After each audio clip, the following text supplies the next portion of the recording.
Halo semuanya, apa kabar? Ketemu lagi kita di Ria Farm Bali ya. Oke, kali ini saya mau membagi pengalaman karena kemarin banyak yang tanya ya kan untuk masalah diare anak babi gitu. Jadi terutama sekarang musim dingin ya, musim hujan, angin. Masalah terbesar kita di peternak, terutama peternak pembibitan ya kan, di peternakan pembibitan itu pasti masalah utamanya diare, mau itu dari diare bakteri E. coli, mau itu dari protozoa, dan juga faktor dingin karena cuaca dingin, mulai hujan dingin kayak gini, bakteri E. coli juga pasti berkembang sangat cepat di kandang gitu. Jadi kita nge-share pengalaman aja, kita berbagi pengalaman di sini, kira-kira tips-tipsnya atau kiat-kiatnya apa aja yang bisa kita lakukan ya kan untuk mencegah terjadinya diare. Nah, kalaupun sudah terjadi diare, gimana caranya supaya ini bisa cepat ditanggulangi ya kan, bisa diatasi gitu. Jadi kali ini saya memang nggak lagi ada di kandang, kita lagi ada di gudang di sini, cuman kita nanti tetap saya akan cantumkan foto-fotonya yang tadi udah sempat ambil di kandang, contohnya seperti apa ya kan. Oke, jadi bahasan kita kali ini saya mau bahas tentang diare anak babi. Jadi diare piglet ya kan, yang biasanya itu umumnya dari umur 2 hari, 3 hari, atau bahkan bisa umur 1 minggu ya kan, sampai pisah dari induknya ya kan, atau after wean kalau kita bilang di sini, pisah dari induk babi.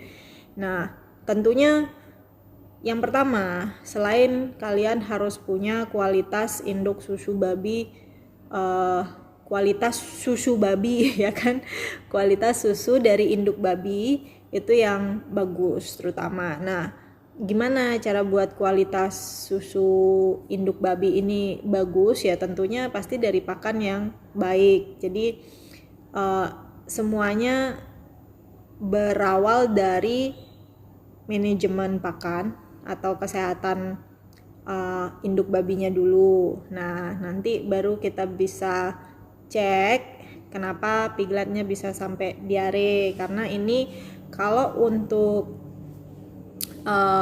kandang pembibitan, kalau di kandang saya ya kan, itu sebenarnya pengaruhnya ialah 80%-nya itu dari faktor manajemen kandang di luar pakan gitu. Jadi manajemen kandang atau cara pemeliharaan itu sangat penting dari kandang indukan gitu. Jadi yang pertama tentang kebersihan kandang, kedua tentang perawatan kandang ya kan, ketiga baru dari obat-obatan dan juga induk-induknya gitu, dari pakan dan yang lain-lain. Tapi yang pertama itu adalah manajemen kandang.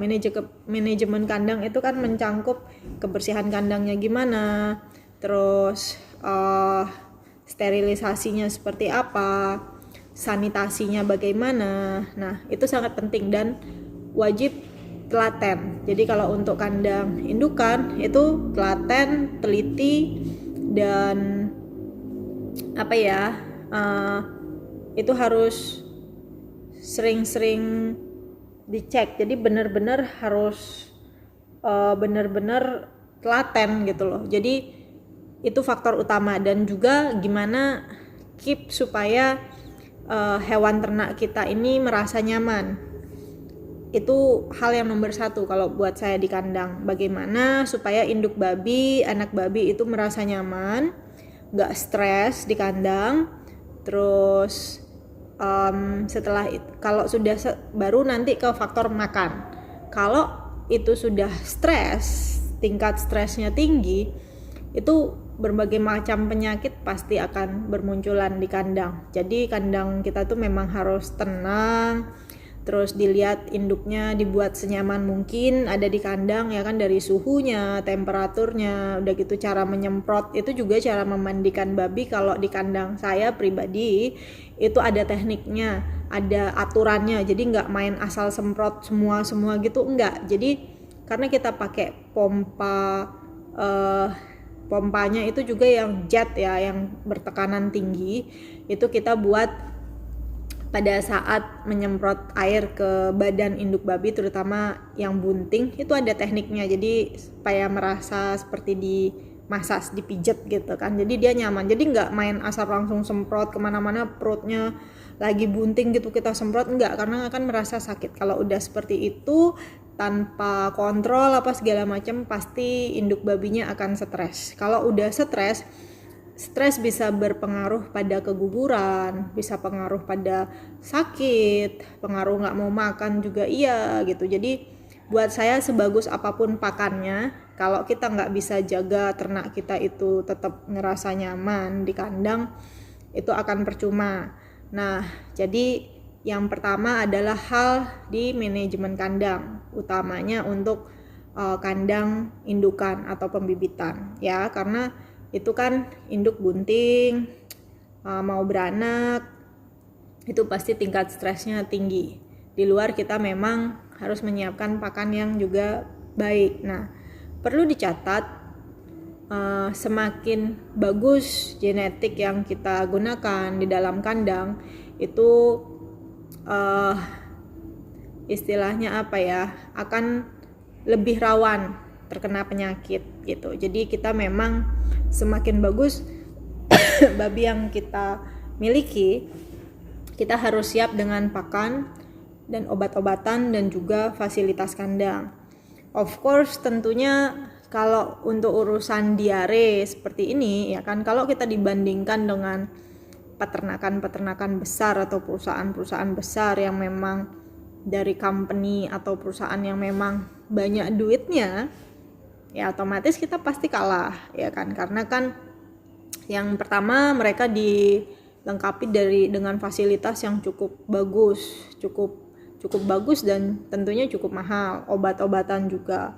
Nah, dan mereka juga punya market, punya pasar yang berbeda, nggak seperti kita misalkan peternak yang, apalagi peternak cuma 10 ekor, 20 ekor yang pasarnya nggak menentu ya kan, itu harganya pasti berbeda gitu. Jadi saya nggak sebutkan apa-apa perusahaan mana, tapi logikanya yang perusahaan-perusahaan besar ya kan, yang memang itu adalah bisnisnya di usaha babi ya, mereka tidak akan kesulitan untuk menanggulangi satu misalkan seperti mesin penghangat, kedua yang membuat otomatis piggy feeder atau sistem pemberian pakan secara otomatis, terus juga bahan-bahan semua stainless, full besi, dan juga kandang-kandang modern ya, kita bilang menggunakan fasilitas yang modern ya, itu tentunya tidak akan kesulitan karena uangnya juga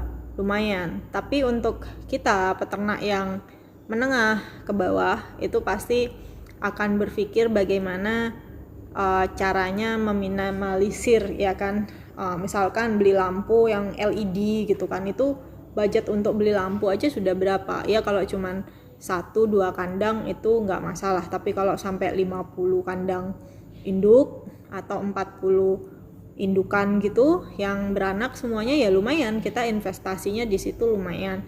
Belum lagi kandang ya kan, pembuatan kandang yang dari besi itu biayanya nggak sedikit. Belum lagi kita biaya di pakan ya kan, belum lagi kalau kayak stainless yang tempat susu untuk anak, dot minum, tempat minum, itu pun lumayan harganya. Dan saya pun di kandang itu belinya harus satu persatu, step by step ya kan. Sekarang bisa ditambah kita untuk beli ini dulu, jadi investasinya bertahap. Anggapannya itu investasi kita di kandang.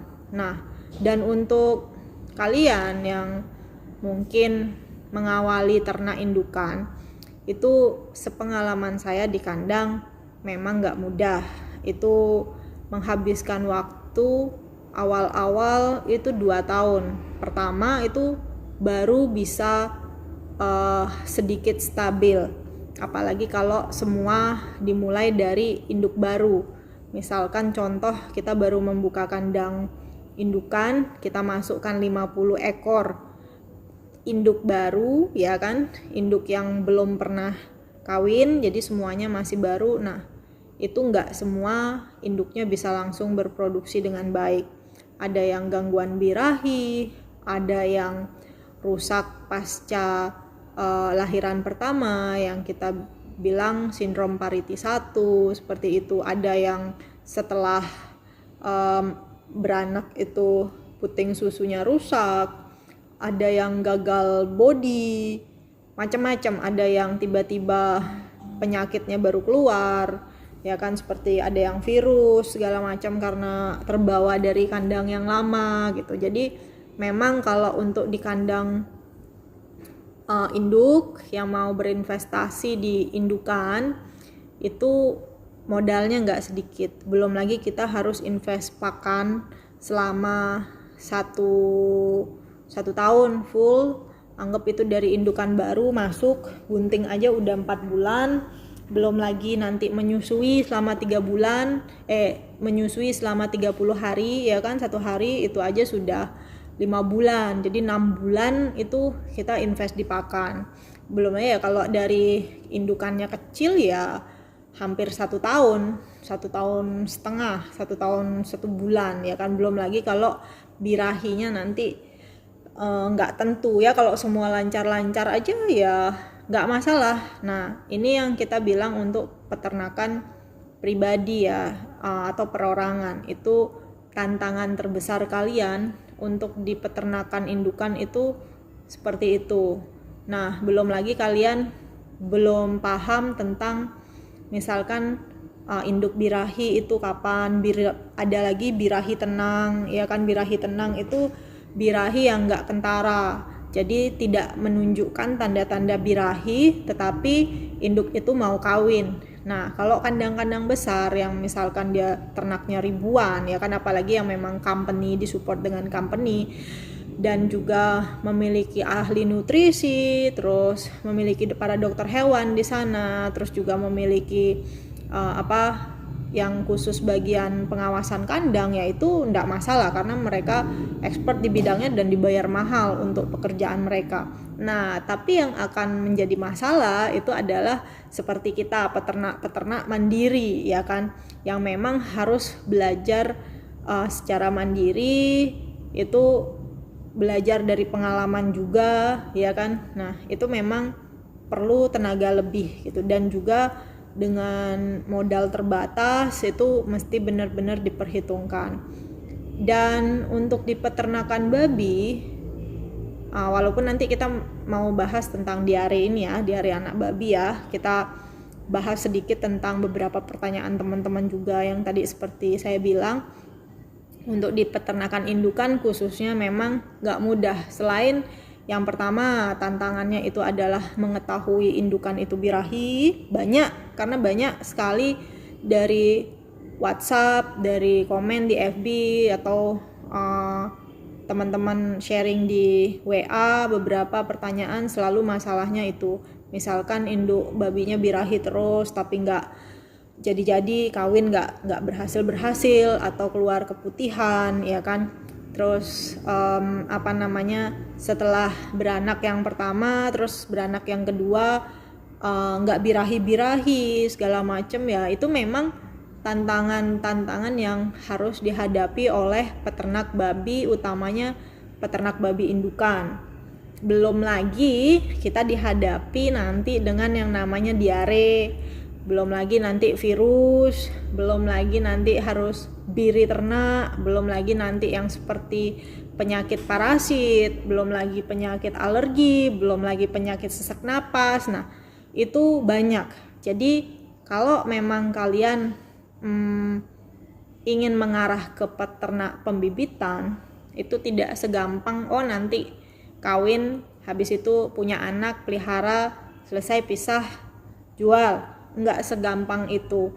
Jadi nanti itulah tantangan-tantangan yang harus kalian hadapi. Belum lagi kalau nanti musim hujan, cuaca hujan, ya kan, angin kenceng kayak sekarang, musim-musim dingin, pasti tantangan terbesarnya diare. Belum lagi kalau kita nanti tidak punya koneksi, yang pertama seperti dokter hewan yang istilahnya bidangnya memang handal di bidang perbabian, pengalamannya banyak ada di bidang perbabian. itu sulit. Belum lagi nanti kita nggak semuanya punya akses seperti untuk teliti lab ya kan, ini kalau diare apa Kak, kalau kita di babi banyak nebak-nebak, oh ini perkiraannya ini, tapi kalau kita mau tahu itu penyakit apa yang sesungguhnya ya kita harus cek lab ya kan. Ada yang seperti kemarin Badan Veteriner saya lupa, Balai Besar Veteriner itu yang memang tugasnya adalah mengecek seperti mengecek virus atau penyakit apa yang ada di peternakan kita, itu bisa kalian cek ke situ. Tapi nggak semua daerah sekarang pertanyaannya. Ya kalau daerahnya support seperti Jawa dan Bali. Kalau Bali kita bicara it's okay ya, karena kan Bali adalah ternakan babi ini budaya ya kan. Tapi kalau kita bicara di Pulau Jawa mungkin agak sedikit rumit karena sedikit ada label ya kan. Tapi kalau di Bali kita masih ternak babi ini kan termasuk budaya ya kan. Walaupun kita ngomong-ngomong budaya, ternak budaya ini anak-anak muda Bali nggak banyak yang mau beternak babi ya kan. Sebelumnya itu sebagian besar mungkin banyaknya ke sektor pariwisata, karena kan ternak babi istilahnya kotor, bau ya kan, nggak mau lah jadi ternak babi. Tapi belakangan ini karena sektor pariwisata terguncang ya kan, mau tidak mau kita harus beralih ke sektor lain ya, salah satunya sektor ternak babi ya enggak. Jadi sebenarnya kalau kita mau buat bercandaan istilahnya, jangan ngaku jadi orang Bali dulu kalau kita belum bisa budaya ternak babi ya kan. Jadi Oke, just kidding ya, intermezzo. Oke, jadi itu adalah banyak banget kendala-kendala yang kalian akan hadapi saat beternak babi. Belum lagi kalian harus bisa menyuntik indukan. Kalau buat saya besar kecilnya peternakan itu kalau sudah kita terjun ke dunia ternak, alangkah baiknya si peternak bisa menyuntik hewan ternaknya sendiri atau mengatasi hewan ternaknya sendiri. Dengan tidak lupa kita tetap berkonsultasi dengan dokter hewan yang memang ada di bidangnya ya kan, juga ahli nutrisi pakan ternak. Saya tidak berjalan sendiri kalau di bidang peternakan karena ternak saya cukup banyak juga. Saya didampingi oleh ahli nutrisi ternak, terutama dari TMC, terus beberapa teman-teman dokter hewan juga, salah satunya dokter hewan dari TMC, dan juga beberapa kerabat yang memang dokter hewan, dan juga ada beberapa kerabat yang menjadi profesor di bidangnya di peternakan dan juga dokter hewan. Jadi sering sharing, sering minta ilmu, sering minta pendapat yang memang saya sesuaikan dengan peternakan saya yang saya punya. Jadi ilmu yang saya pelajari itu sesuai dengan permasalahan yang memang ada di kandang saya gitu. Jadi nggak semata-mata sendiri karena memang agak sulit. Kalau memang kita juga tidak ada basicnya, ilmunya sama sekali, itu kita agak lama untuk mengatasi masalah-masalah yang ada di kandang. Oke, kita mulai aja, ya kan? Kita mulai aja. Gimana sih Kak mengatasi untuk diare anak babi? Kemarin itu yang paling banyak kita bahas satu-satu ya. Diare itu banyak macamnya, ada yang karena protozoa, ada yang karena bakteri ya kan, E. coli segala macam, dan ada juga yang faktor cuaca, dingin segala macam. Itu seringkali kalau usia anak babi umur 2 hari ya kan sampai 30 hari. Kalau umur 2 sampai 1 minggu itu biasanya diarenya warna putih-putih itu ya. Itu kalau kita bilangnya diare susu karena masih nyusu, atau warnanya kuning-kuning. Nah, itu biasanya yang pertama kali harus kita lakukan, saya pencegahan untuk di kandang adalah satu, saya tidak menyemprot kandang, terutama kandang indukan. Nah, karena kandang saya kandang panggung, itu mudah untuk saya untuk memanage ya. Tapi kalau untuk kalian yang masih kandangnya kandang semen atau kandang tradisional, it's okay, jangan berkecil hati. Itu kalian bisa pakai trik-trik atau cara-cara bagaimana itu kan. Jadi dibuatkan box, misalkan kotak untuk anak babinya ya kan, dibuatkan kotak kayu gitu. Apalagi kalau kandang tradisional yang sifatnya masih kotak itu biasanya space-nya lumayan ya, agak gede. Jadi kalau anak babi sampai umur 14 hari itu ada baiknya dibuatkan kotak box. Kalau misalkan itu memang daerah tempatnya tidak di daerah yang dingin, itu kalian bisa cuman buatkan box kayu, dalamnya diisi jerami atau misalkan karpet. Itu bisa tanpa harus ada pemanas lampu lagi, karena udah cukup hangat di dalam, yang penting tidak ada angin. Tapi kalau tempat kalian seperti misalkan di Tabanan, Bedugul, Baturiti yang sifatnya dingin, ya kan, siang dingin, sore dingin, malam dingin, itu wajib adanya box dan juga lampu pemanas. Nah, idealnya lampu pemanas yang digunakan itu biasanya 100 watt gitu. Dan itu juga pengalaman dari beberapa teman yang memiliki pengalaman di kandang-kandang besar, itu standarnya 100 watt lampu. Nah, kalau nggak bisa ya mungkin bisa buat yang lebih kecil, tapi efeknya sebenarnya nggak terlalu. Nah, itu bisa juga dibantu dengan pakai jerami atau karpet di bawahnya, itu bisa. Nah, pada saat mau nyemprot kandang induknya jadi anaknya nggak basah. Nah, pokoknya intinya kandang saya bisa nggak nyemprot 2 hari 3 hari itu bisa, tapi itu harus kita barengi dengan penyemprotan disinfektan gitu, karena kita kan nggak semprot ya, itu namanya induk babi buang kotoran, buang air, buang kencing, itu kan pasti disertai dengan bakteri. Nah, dan juga semakin bagus pakan babi yang kita gunakan, itu bakteri akan semakin cepat berkembang, karena kan bakteri itu makanannya itu kan adalah sisa-sisa nutrisi dari sisa-sisa makanan yang ada di kotoran-kotoran itu kan. Jadi semakin bagus nutrisinya ya bakterinya juga semakin cepat berkembang gitu loh. Jadi kayak bakteri E. coli itu kan dia makanannya itu sisa-sisa nutrisi dari kotoran, dari makanan yang ada di kotoran ternak itu. Jadi semakin bagus kandangnya, semakin bagus makanannya, ya bakterinya semakin cepat berkembang. Jadi kalau kalian udah nggak nyemprot kandang tapi hanya kotorannya digaruk-garuk, ini tadi saya sempat ambil videonya kan, waktu di kandang itu digaruk-garuk itu kotorannya, nanti disemprot atau disekop. Nah, setelah itu wajib untuk semprotkan disinfektan. Kenapa kan gitu? Untuk mencegah terjadinya perkembangan bakteri dan virus yang ada di kandang gitu. Nah, disinfektan apa yang saya gunakan?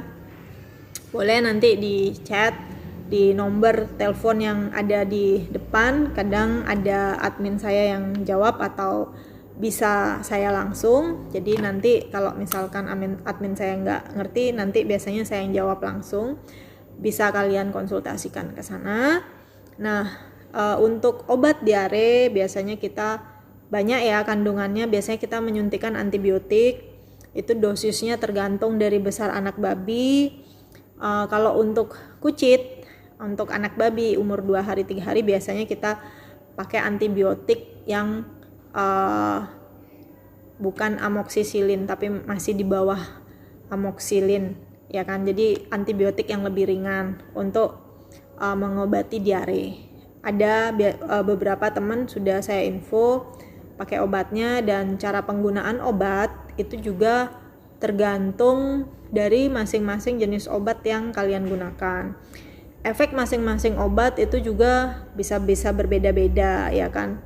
Dan yang paling umum nanti kalau setelah 1 minggu, umur 2 minggu ke atas itu kadang-kadang saya juga menggunakan amoxicillin LA atau amoxicillin biasa, atau yang kandungannya amoxicillin long acting ya kan, LA, yang si LA itu artinya amoxicillin, atau kalau untuk babi penggemukan itu saya pakainya penicillin gitu. Jadi memang untuk antibiotik itu ada tahapan-tahapannya, jadi nggak langsung pakai yang antibiotik level tinggi nanti, karena akan menimbulkan efek yang kurang bagus juga untuk ternak gitu. Jadi untuk obat-obatan penggunaannya saya juga selalu berkonsultasi dengan teman-teman dokter hewan, ada step-stepnya yang digunakan memang tentunya.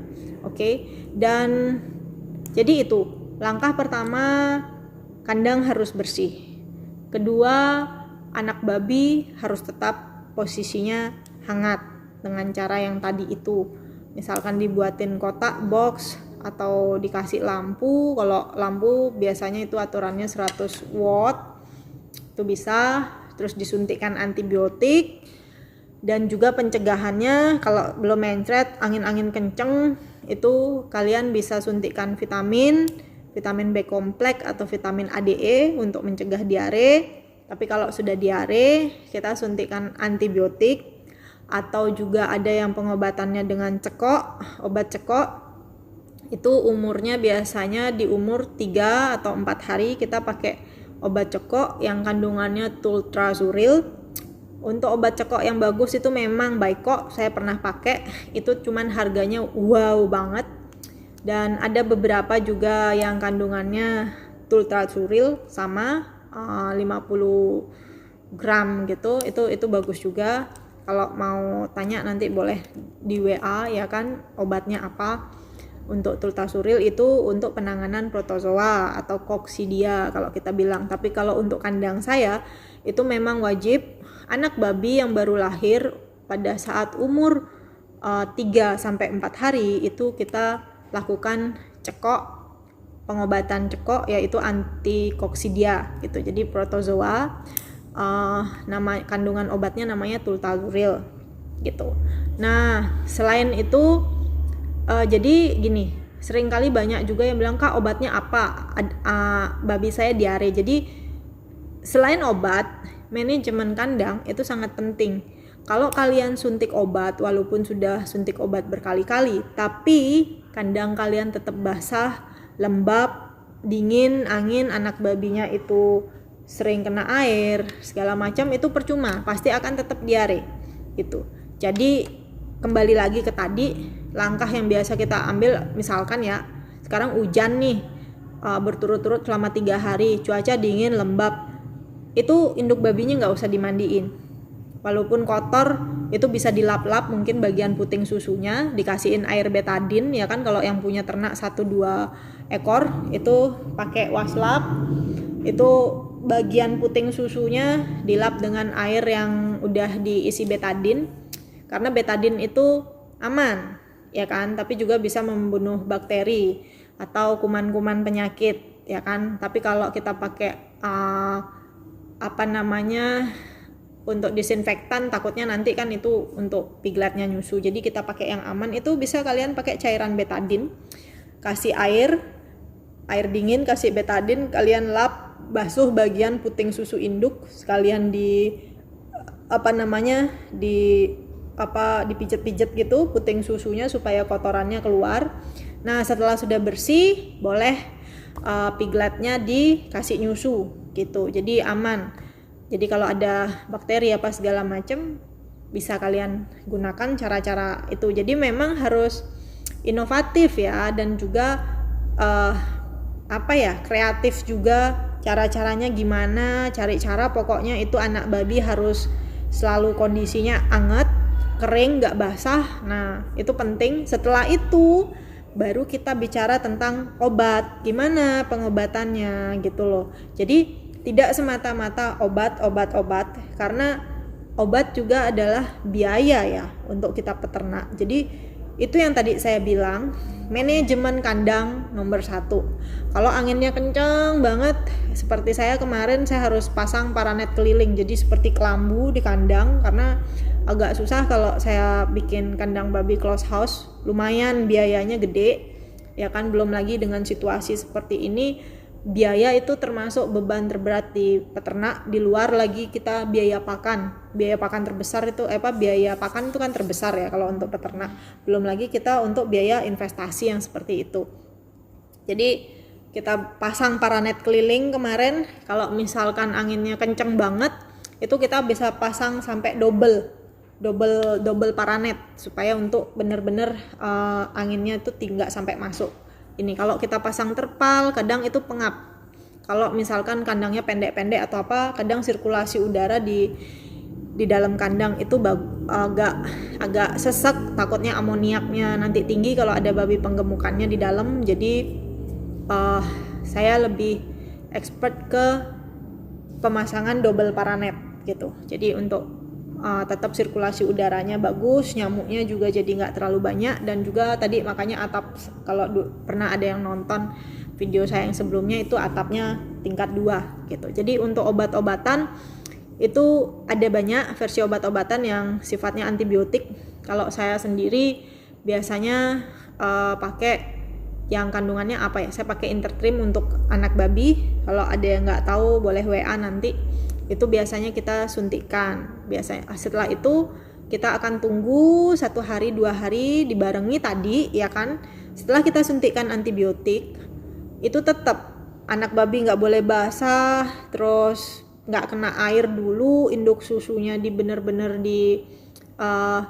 dirawat ya kan, susunya terutama kasih pakan yang baik juga untuk induknya supaya air susunya produksinya bagus. Nah setelah itu nanti sehari 2 hari itu dilihati, biasanya kotorannya sudah mulai mempasta, mulai mengental seperti pasta, lama-lama tambah bagus gitu. Jadi selesai ya. Jadi itu tadi terutama musim-musim angin, hujan seperti ini pasti rawan banget. Yang poin utamanya adalah bagaimana caranya kalian untuk menjaga si anak babi itu nggak kedinginan. Itu faktor utamanya. Dan basah, kena air, hujan, kena lembab-lembab terus lembab, basah, anyep gitu ya, pasti diare. Itu penyebab utamanya. Nah, untuk cegahan yang pertama itu baru kita ngomongin ke obat. Kalau obat-obat kalau percuma kalian kasih obat kalau kalian nggak benerin manajemen kandangnya, itu percuma itu. Nah, dan untuk membunuh bakterinya juga itu tadi saya bilang, semprot disinfektan. Ada beberapa disinfektan yang bagus yang memang khusus untuk virus juga, pencegahan ASF dan segala macam. Itu beberapa saya pakai, ada 3 macam, beberapa yang untuk daily itu kita pakai yang biasa-biasa aja, yang murah. Kalau yang tiap 2 hari sekali atau 3 hari sekali itu saya biasanya pakai yang Vicron untuk disinfektan khusus virus ya kan. Yang Vicron S itu ada di di katalognya Ria Farm itu ada juga. Kalian boleh lihat di situ kalau bingung mau cari di mana, di WA aja ke nomor yang di situ. Itu udah beberapa teman peternak juga udah pakai, udah safety ya kan. Jadi itu sih pembahasan kita kali ini, beberapa tips-tipsnya kenapa kok diare ya kan. Mungkin agak sedikit muter-muter tapi ya itulah kondisinya, kalian bisa terapin di sana. Jadi karena tiap kali itu pertanyaan, Kak, anak babi saya diare, obatnya apa? Dan Kak, babi saya obatnya apa? Jadi jangan terfokus dengan obatnya apa, tapi kalian tidak memperhatikan yang namanya manajemen kandang atau perawatan kandang gitu. Jadi perawatan kandang kalian perhatikan baik-baik apa yang sudah kalian lakukan. Lalatnya gimana ya kan, terus anginnya gimana, airnya gimana, bersih apa enggak, udah sterilisasi air minum apa belum, terus nanti baru kita ke obat. Nah untuk kalian yang biasanya pertanyaannya juga tanya-tanya obat apa yang lain-lain, diusahakan disertakan foto babinya, jadi supaya kita bisa lihat ya kan, oh bentuk babinya seperti ini, oh besarnya seperti ini, dan silahkan diinfo ke kita apa langkah-langkah yang memang sudah diambil sebelum menanyakan ini kenapa kan gitu. Biasanya saya agak rancu ya, karena biasanya banyak yang tanya lewat WA, Kak, anak babi saya sakit beberapa hari nggak mau makan, obatnya apa ya, tanpa disertai foto, tanpa disertai video, tanpa saya tahu lokasinya di situ. Jadi kita juga nggak bisa merekomendasikan suatu obat atau langkah-langkah apa berikutnya yang tepat kalau kita tidak tahu bagaimana situasi yang ada di lapangan gitu. Jadi itu butuh, ada baiknya kalian sertakan foto, sertakan yang masalahnya di mana dan apa saja yang sudah kalian lakukan di situ. Nah, baru nanti kita bisa bantu kira-kira solusinya, langkah-langkah berikutnya yang diambil itu apa gitu. Oke, itu aja ya video kita kali ini. Salam peternak dari Bali. Semoga kita semua sehat di tengah pandemik virus seperti ini ya kan. Yang penting sehat dulu, tetap dijaga kesehatan babinya juga, hewan ternaknya juga. And sampai jumpa di video saya berikutnya. Lupa, buat kalian yang belum subscribe, boleh di subscribe supaya nanti nggak ketinggalan dengan info-info yang kita buat ya kan. Terus boleh di share juga videonya supaya bisa membantu peternak yang lain untuk sharing-sharingnya. Buat kalian yang masih belum sempat cek video sebelumnya, kalian boleh lihat-lihat di YouTube, ketik aja Ria Farm, nanti ada banyak video di sana. Ada beberapa pembahasan juga yang sudah ada di situ, seperti pembahasan tentang vaksin kolera, vaksin mikoplasma, ada penanganan anak babi yang baru lahir seperti apa, cara katraksi juga udah ada, ukuran kandang, dan banyak lainnya, dan disinfektan seperti apa, sampai dengan video kita kali ini. Oke, jadi terjawab sudah ya untuk urusan kenapa anak babi biasanya diare umur 1-2 hari dan juga diare putih itu gimana. Itu namanya diare susu. Oke deh, sampai jumpa. Thank you banget atas waktunya udah nonton video saya kali ini. Salam peternak dari Bali. Bye-bye.